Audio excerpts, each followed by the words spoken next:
selamat malam. Balik lagi di Kung Jono Channel. Kita masih podcast. Kita kedatangan tamu.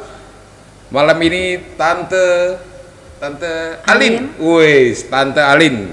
Sebelumnya kita tepuk tangan buat Tante Alin. Jadi kita kedatangan tamu. Tante Alin ini jauh ya sebetulnya, tinggalnya di planet gak tuh? Masih. Oh enggak ya. Tante Alin Bekasi, jauh-jauh datang ke Cibinong buat diskusi sama kita, oke? Yeah. Diskusinya masih tentang gue malu nyebutinnya. Jadi kita masih mengedukasi buat teman-teman atau sahabat Kung Jono yang lain. Kita masih mengedukasi mengenai janda. Jadi janda yang masih produktif lah ya. Jadi harus Tante lah. Alin ini sempat menjanda sampai saat ini masih tuh? Masih. Jadi selain dia aktivitas, dia juga ada kegiatan-kegiatan lain lah ya. Ya. Jadi kita coba bincang-bincang sama Tante Alin. Gue pengen tahu sebetulnya awal-awal mulai ya. Tante Alin ini sempat pisah lah dulu ya. Pisah dengan suami. Itu tahun kapan tuh? 2012. 8 tahun ya? Ya, kurang lebih. 8 tahun masih ini, masih? Apa Masih. sudah ada calon-calon lagi? Belum. Jadi buat sahabat Kung Jono, Tante Alin belum, tapi akan ya. Semoga, amin. Jadi kita akan bincang-bincang, kita akan bahas-bahas kenapa sih awal mulanya kalau Tante Alin mungkin ada yang mesti disampaikan atau ada yang tidak. Kalau tidak jangan disampaikan. Okay. Tapi kalau misalkan disampaikan, sampaikanlah. Jadi kita tanpa edit, tanpa setting di sini. Oke? Nah, Tante Alin awalnya gimana tuh? Kok bisa Tante Alin ini pisah gitu? Ya, standar lah, orang ketiga. Oh gitu. Jadi ketiga. Nah, oke. Kemudian? Apa ya? Ya, gitu aja deh sebenarnya sih. Ya kan orang ketiga. Awal sudah dimaafin sekali, kedua kali, ketiga kali enggak lah. Oke. Mungkin tetap di awal masalah itu tetap ada kasih kesempatan lah ya. Ada kesempatan, ada macam mediasi ya mungkin ya. Bukan sih. Ya kesempatan kedua seperti lagu ya. Jadi ada kisah-kisah lagu lah ya. Kisah-kisah lagu jadi kayak kesempatan kedua. Tapi memang ketika Tante Alin memutuskan atau mantan suami yang memutuskan untuk oke deh kita pisah gitu. Akulah. Oh, Tante ya. Ya. Jadi Tante Alin memutuskan oke kita bisa. Ya. Saat itu sudah punya anak atau belum? Sudah. Oh, jadi sudah punya. Usia? Mau 2 tahun. Mau 2 tahun. Nah, buat sahabat Kung Jono, inilah mungkin kadang kala ya ketika kita memutuskan untuk pisah dengan pasangan kita, sebetulnya kan biasanya ada melihat anak ya. Melihat anak, oh anak kasihan, kemudian nanti bagaimana gitu. Ada bahan-bahan pertimbangan itu ya. Saat itu kalau dari sisi aku sih pasti ya. Cuman karena dari dianya yang masa bodoh. Oke. Ya aku pikir untuk apa? Jadi akulah yang ngurus, yang ngajuin. Toh dia juga udah menghilang kan? Aku sempat cari sih. Menghilang tak kemana. Akhirnya aku ngajuin sendiri. Oke. Jadi sampai dengan proses pengajuan pengadilan Tante Alin yang maju. Iya. Oh, itu butuh sekian bulan atau tahun? Panjang lah. Sampai setahun? Ada ya? Itu kenapa? Yang membuat lama tuh sampai setahun tuh apakah memang pihak mantan suami yang tidak datang atau ada kendala lain? Dari pihak dia juga emang nggak pernah datang, ditambah pertimbangan karena anak masih kecil katanya. Ya bla bla bla lah untuk alasan hakim. Ya, tapi tetaplah saya berjuang untuk apa? Kalau dari dianya juga nggak ada niat baik kan, ya udah saya putusin langsung. Minta langsung, walau sama hakim itu malah berbelit-belit. Oke. Ya akhirnya ya dibantu sama pengacara dari LSM ya. Ya udah. Kemudian untuk biasanya ketika kita pisah, kemudian punya anak, biasa kan ada pengajuan hak asuh anak ya. Ya. Apakah itu diajukan juga atau memang kesepakatan dengan mantan suami? Nggak ada kesepakatan apapun karena dari dianya juga nggak pernah lihat dan nggak pernah hadir saat itu. Dijatuhkan kepada saya. Oh langsung. Jadi Tante Alin di saat pengadilan memutuskan untuk pisah, langsung juga diputuskan hak asuh anak itu ke Tante Alin ya. Oke. Gue pengen tahu sisi ini buat sahabat Kung Jono ya, buat sahabat Kung Jono yang tonton atau apa, kita ambil sisi edukasinya, sisi sedihnya atau sisi apanya ya, sisi sulitnya ya, namanya wanita yang tadinya punya pasangan tiba-tiba memutuskan udah deh gua nggak punya pasangan saat ini, anak ngikut gua. Sisi sulit itu bagaimana ngelewatinya? Ya sebenarnya sulit banget sih. Ya mau nggak mau ya isi kegiatan saya tetap survive dan cari kerja lah saat itu. Saat itu aktivitas tapi apa belum? Masih aktivitas tapi nggak terlalu karena masih rada drop gitulah. Down lah ya. Ya lambat laun harus move on. Move on. Demi anak. Cepet. Setelah putusan pengadilan putus, dia dapat akte ya lah. Itu langsung. Tante Alin tuh usaha apa atau gimana gitu?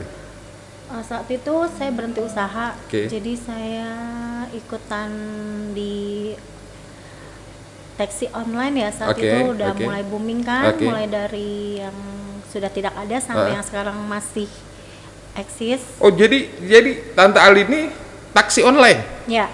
Wow. Saya taksi online dari 2015. Sampai saat ini? Saat ini masih. Wow. Aktivitas lain selain taksi online?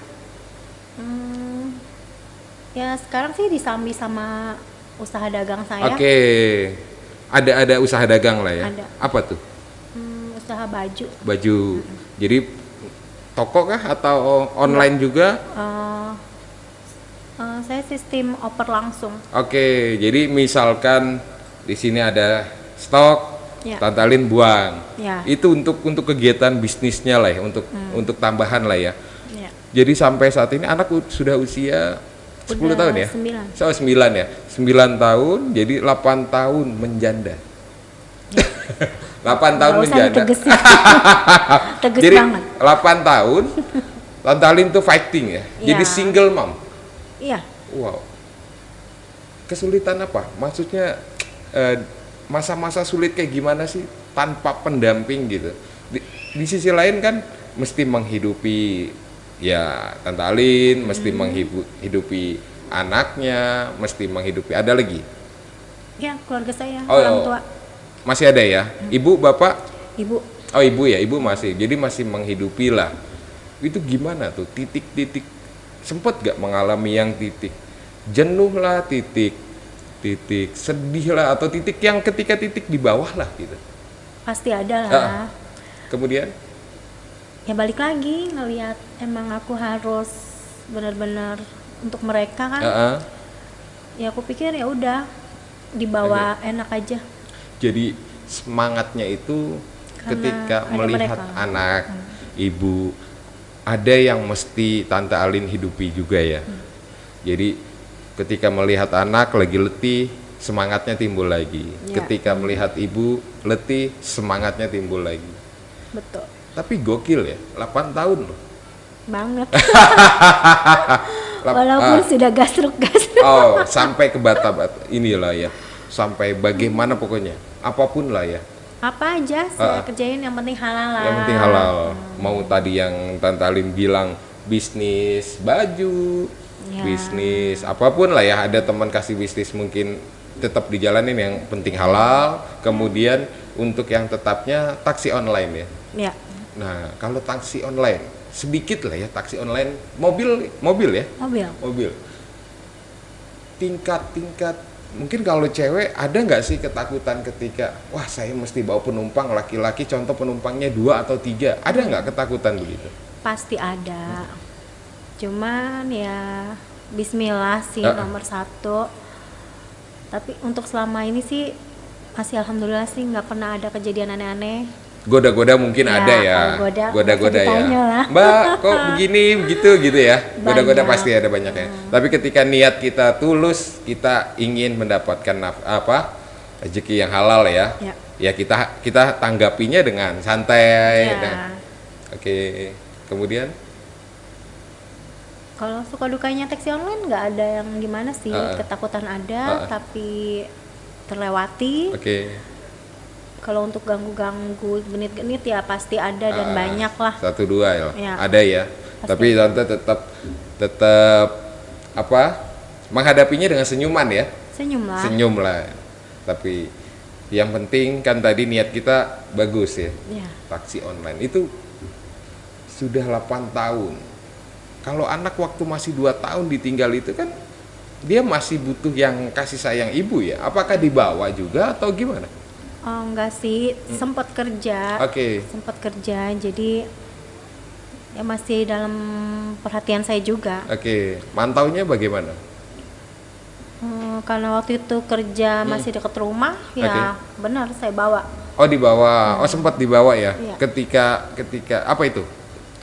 Saya sempat kerja di molding injection.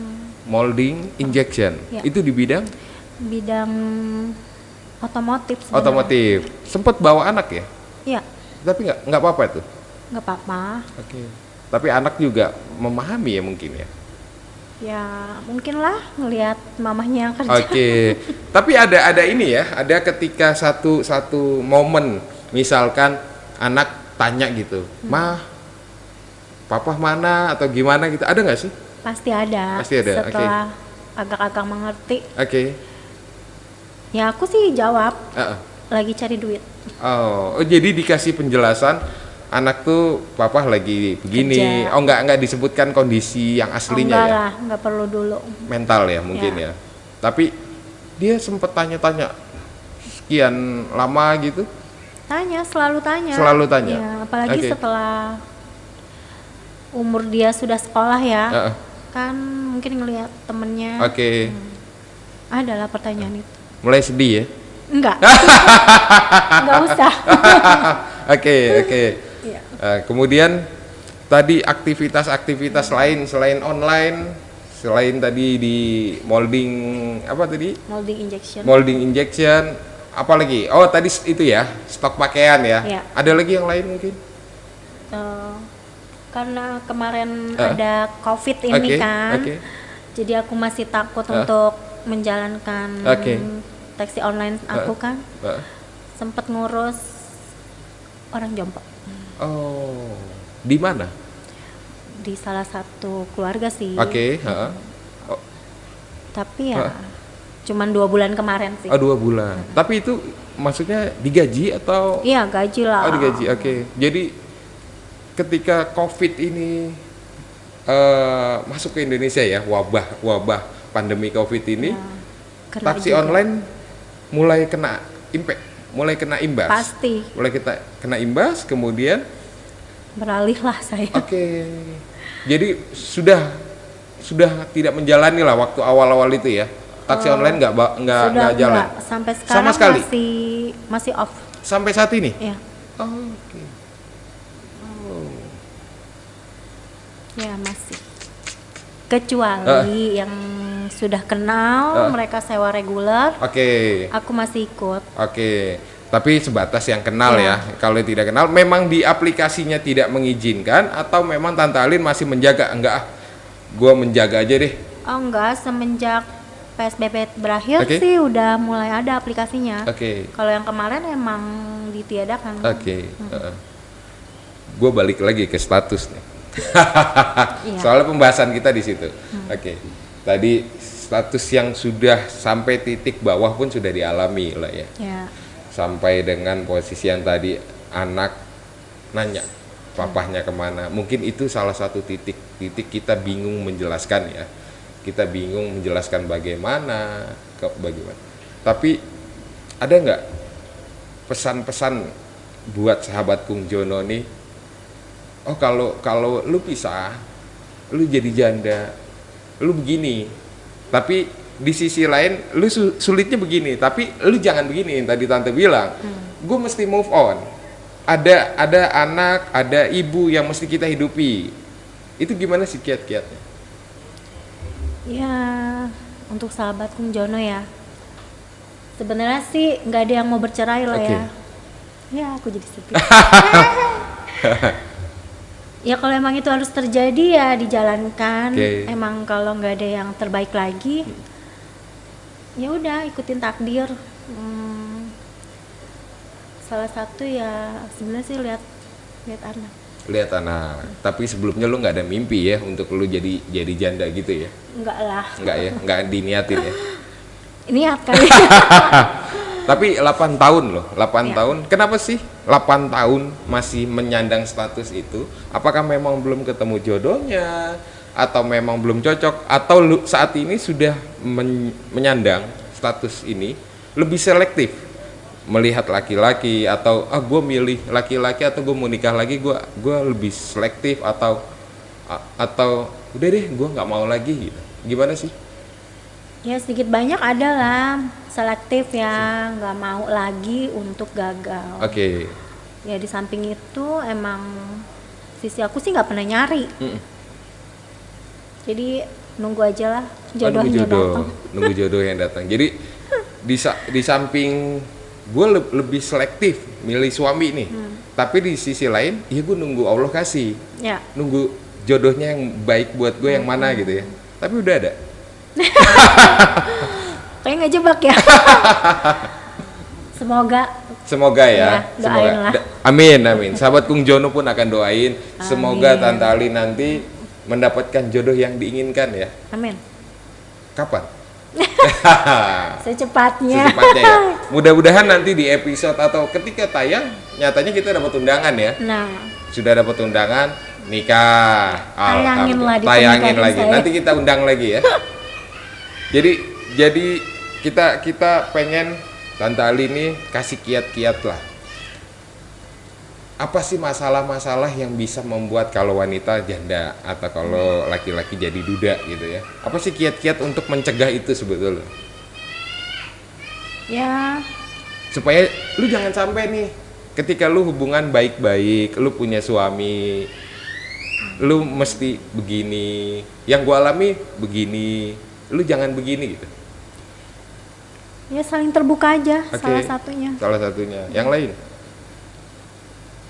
Nggak ada yang terlalu prinsip sih. Kan kita banyak lah di infotainment, di tayangan manapun ada yang cuman masalah ekonomi. Kalau pendapat Tante Ali dalam sebuah hubungan, masalah ekonomi itu gimana?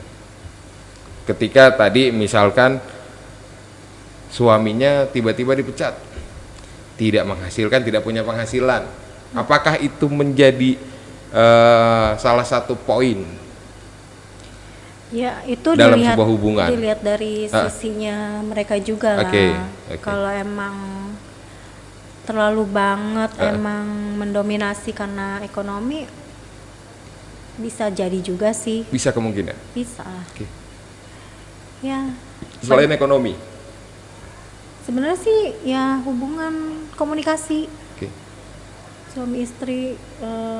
Komunikasi itu gimana? Maksudnya komunikasi, apakah memang contoh suaminya sibuk sehingga komunikasi dengan pasangannya agak sedikit keputus, atau komunikasi gimana?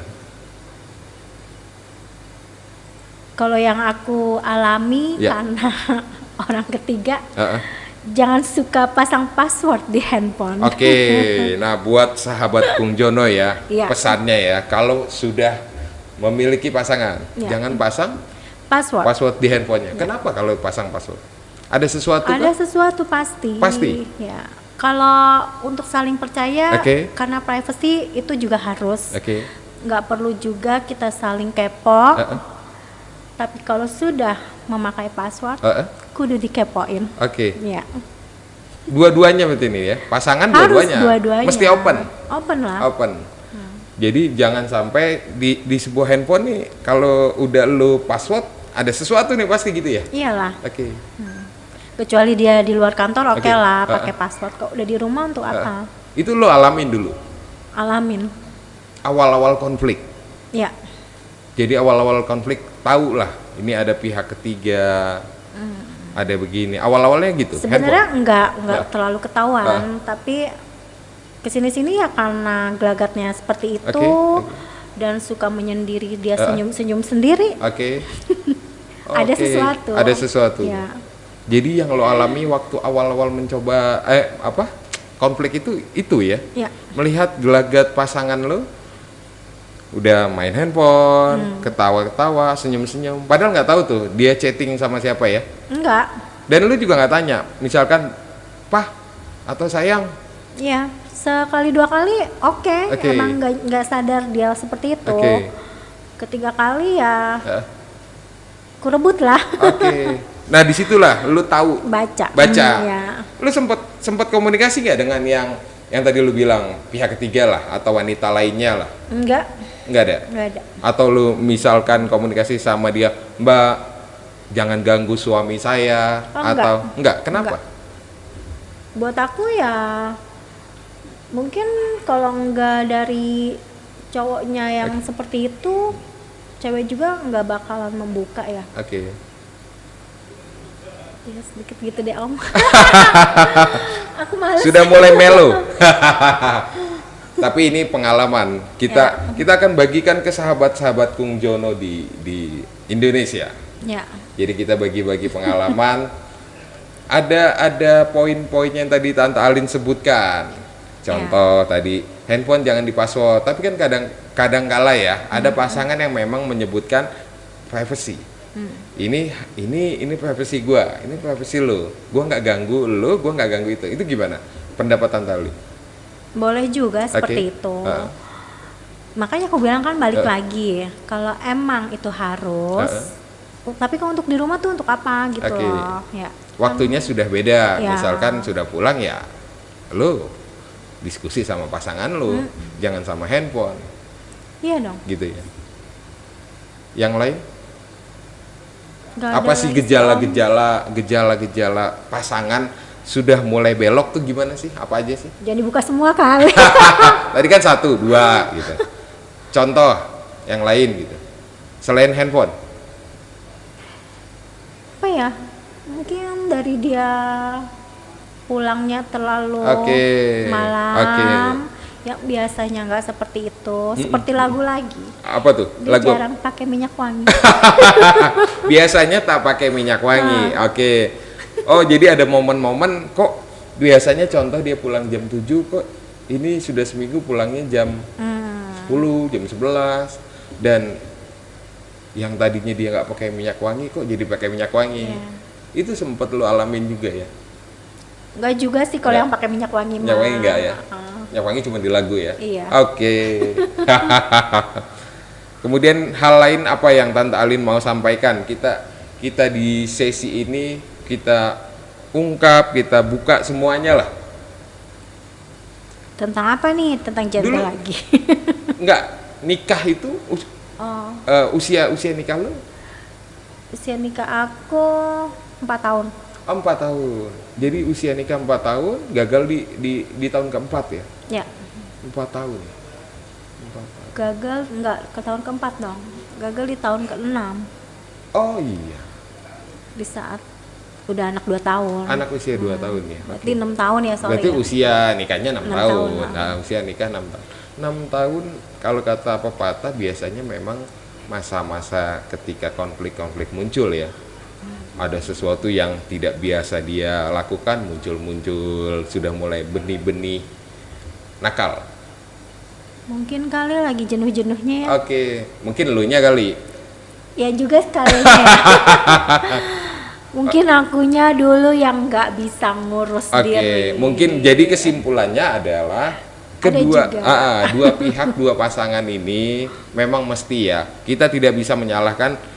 Misalkan lu jadi janda, nggak bisa menyalahkan suaminya aja, atau nggak bisa menyalahkan elunya aja. Memang kedua belah pihak ini memang ada faktor, ada sesuatu yang memang muncul, sesuatu yang nggak nyaman kah, atau dia tidak cocok, bahasanya nggak cocok ya biasanya ya. Biasa nggak cocok. Mulai apa? Muncul ketidakcocokan, nah gitu. Biasanya begitu ya. Biasanya. Tapi lu nggak gitu.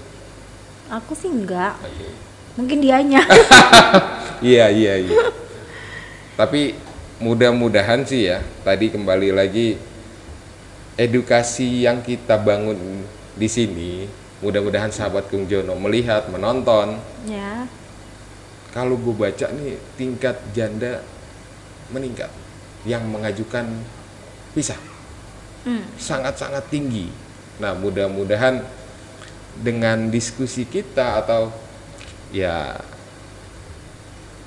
santai-santai omongan kita ya, mudah-mudahan banyaklah sahabat-sahabat Kung Jono yang tadinya mau mencoba-coba untuk bikin konflik atau nakal-nakal dengan wanita lain atau dengan laki-laki lain, nggak jadi gitu. Jadi gue pengen ngundang, sebetulnya pengen ngundang mantan lu juga sih. Rujuk ntar. Oh, nggak ada keinginan ya? Enggak lah. Tapi ada sempat ini nggak komunikasi balik yuk, misalkan ini kan sudah 8 tahun nih, ada nggak komunikasi di tengah-tengah tuh, misalkan di usia kita udah pisah 8 tahun, di 4 tahun misalkan pisah, ada nggak komunikasi itu? Enggak sama sekali. Enggak. Blank. Oh, sama anak pun nggak ada? Baru setahun terakhir ini. Oke. Dia ingat atau lo yang kontak? Ingat dianya. Tiba-tiba kontak? Ya. Oke, ketemu, telepon lo? Ya. Kontak, komunikasinya apa? Ajak balik kah? Atau anak ya? Anak. Oh, jadi sebatas dia tanya anak ya? Ya. Gimana kondisi anak, gimana sekolah? Ya, tentang sekitaran itu. Tapi tetap ada dia ngasih nafkah untuk anak tuh? Setahun terakhir ini ada. Oke. Ya, karena mungkin dia sudah punya penghasilan lagi. Lu nggak muncul itu benih-benih cinta lagi? Enggak deh. Kenapa? Enggak usah. Enggak ya? Tetap yang lain ya? Cari lagi. Oke. Mudah-mudahan tadi yang lu bilang, mudah-mudahan sudah ada jodohnya. Amin. Mudah-mudahan lebih baik ya. Harus dong. Wajib. Tapi ketika lu pilih kan, lu sudah melihat nih sosok yang pas, misalkan sosok yang pas, lu tes dulu nggak? Misalkan lu sayang nggak sama anak gua, atau lu sayang nggak sama nyokap gua gitu, lu ada ngetes ke situ kan? Ya harus lah. Karena buat aku ya prioritas untuk mereka dulu. Oke. Mereka, dia terima anak dan keluarga saya. Ya aku bonusnya gitu. Jadi lu ketika mau dekat dengan laki-laki, lu tanya dulu, anak gua gimana? Jadi lu tes dulu lah ya. Ada tes khusus? Untuk tes khusus enggak lah, cuman mungkin dari kesadaran dia memperhatikan ke anakku. Ya mungkin dari situ aja. Tapi ketika lu ketemuan, lu ajak tuh anak lu ajak supaya, nih gue pengen tahu deh kalau gue ngajak anak jalan sama lu kayak gimana gitu. Andai sudah ada orangnya pasti begitu. Pasti akan begitu ya. Jadi lu akan tes sama laki-laki itu, lu pasti bawa. Iya dong. Mantap. Yang lain gimana? Bisnis setelah kembali lagi kita jadi janda, move on. Wajib. Itu hukumnya wajib kan gitu. Kita nggak boleh melihat masa lalu, masa kelam, masa yang sulit lah ya. Nah, gue pengen tahu kiat-kiat lu tuh setelah status janda lu sandang. Move on kan sangat sulit ya, hitung bisa sekian bulan lah ya untuk melupakan masa lalu, kemudian bangkit lagi ekonominya, sisi ekonomi, psikis, jiwa ya. Mungkin jiwa lu juga agak sedikit gimana ya, sedih, melo atau gimana? Sempat ngalamin itu? Sempat lah. Sampai sakit. Oh, sampai sakit? Iya. Tapi ya mau gimana lagi, sudah terjadi. Nah, gue pengen tahu itu Ketika lu sudah lagi down-nya, yang tadi lu bilang sakit sampai dengan kondisi, lu nggak aktivitas dong. Enggak. Dengan kondisi gitu. Tapi kan di sisi lain anak gue mesti makan. Nah di situ gue pengen tahu, lu kasih kiat kita lah, bangkit, move on setelah menyandang posisi janda. Sulit sih, tapi tetap harus ya dimulai lagi. Apa aja saat itu, karena aku background nggak terlalu pernah kerja dengan orang lain, ya akhirnya ya usahanya tetap pelan-pelan lagi, dari nol lagi, sampai ya namanya ada rezeki. Akhirnya diperkerjakan. Aku pernah kerja. Mulai dari dulu bangkit lagi. Ya, mulai melupakan. Dengan aktivitas lu lupakan masa-masa yang bikin lu sedih tadi ya. Iya dong. Ya, seperti itu deh Om. Wow. Aku disedih lagi. Tapi gue salut. Posisi lu sampai dengan 8 tahun tadi sudah menyandang status itu, lu bangkit, lu sampai dengan saat ini ya. Jadi sudah ya dikatakan ekonomi udah stabil lagi lah ya, udah nggak kayak dulu lah ya. Ya, insya Allah, amin. Jadi mudah-mudahan besok kita diundang di saat nikahan lo ya. Pastilah. Ada pesan-pesan buat sahabat Kung Jono? Pesanku sih. Atau pesan-pesan buat wanita Indonesia? Ya, untuk yang belum atau janganlah memilih untuk menjadi janda. Walaupun pilihan itu biasanya lebih baik. Iya. Kupikir sih. Dia sedih loh. Pikir dulu. Untuk anak. Anak. Seperti itu. Lu sedih ya? Enggak. Kemudian apa pesan-pesan lagi? Ya kalau emang harus kejadian seperti itu ya move on aja. Walaupun status itu biasanya dipandang sebelah mata ya. Oh, di lingkungan. Iya. Tapi lu udah laluin semua. Udah. Sempat ada image yang negatif lah ya, mungkin dengan status itu ya. Banyak. Di lingkungan sekeliling tempat lu tinggal. Ya, di lingkungan kita, di sekitar temen lah juga ada. Tapi ada hal yang lupa, sebetulnya lu jadi janda sebab janda kali ya? Iya. Iya. Itu benar. Betul ya? Ya. Walaupun bukan sepenuhnya salah kita, mungkin orang cowok itu ada bosennya kali ya. Pinter-pinter urus diri. Untuk yang wanita, yang cowok, apa ya, jangan kecentilan lah. Sudah punya pasangan sudah. Harusnya seperti itu. Cukup deh. Cukup. Ada lagi? Cukup. Alhamdulillah. Jadi buat sahabat Kung Jono, malam ini kita sudah ketemu dengan diskusi pendek lah ya, diskusi pendek dengan Tante Alin. Tante Alin ini sudah menyandang status janda ini 8 tahun. Tapi dia move on, dia bangkit. Satu yang dia lihat, anak dan ibunya. Jadi buat sahabat Kung Jono yang lain, jangan skip video ini. Tetap di Kung Jono Channel.